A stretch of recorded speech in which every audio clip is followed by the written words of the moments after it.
Hello everyone, कैसे हैं आप लोग? Actually this time I am little disturbed with this news which is going all around यार about these young children, boys and girls, having these chats on social platforms. और इतना casual है उनका chatting about body shaming, about abusive language and moreover about such a serious thing as rape. मतलब सारी chats हर जगह float हुई, हम सब ने पढ़ी और जायज़ है कि लोग नाराज़ हैं, people are demanding punishment for these children. Everything is fine but somehow I am disturb thinking a little deep into it कि ऐसा क्यों हुआ. Why are these children getting into such activities? We really need to think and answer this question. Why are we educating our children?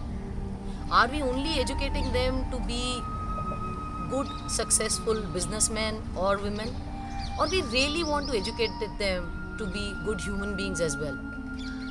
मुझे लगता है कि हमारी education शुरू से सिर्फ दो चीज़ों में बटी है. एक तरफ हम अपने बच्चों को एकेडमिकली स्ट्रॉन्ग करना चाहते हैं ताकि वो आगे ज़िंदगी में जाके सेटल हों, अच्छा कमाएं, अच्छा नाम कमाएं, विच इज़ फेयर. बट दूसरी तरफ जो एजुकेशन है वो सिर्फ गुड टच और बैड टच और आगे चल के एक एक्सट्रीम लेवल रेप, सिर्फ दो पार्ट्स में डिवाइड होके रह गई. So when the children are young, yes, we do educate them about a good touch, a bad touch, which is a very good thing. But where is the communication in between? Why are we only talking about rape as in a crime, as in something they should be scared of, as in something they are going to get punished of? Why aren't we telling them that something like this needs to be understood in depth?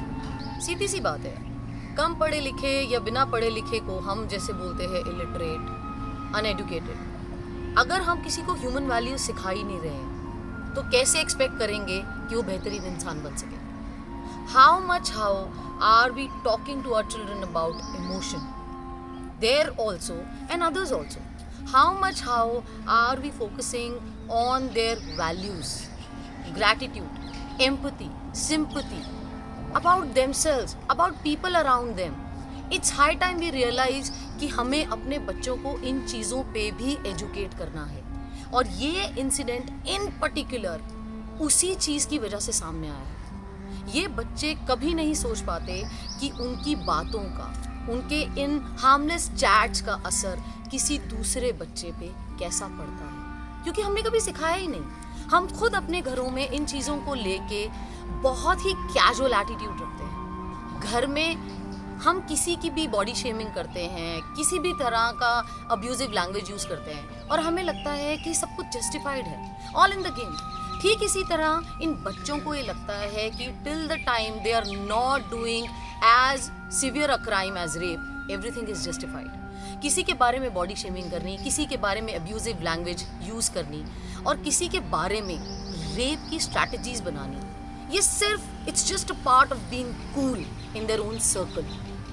It's high time we need our lessons out of this incident. Most importantly that we need to be talking to our children about emotions, how they feel about themselves, how they feel about others, how conscious they are about the opposite gender, how do they see them, how do they respect them.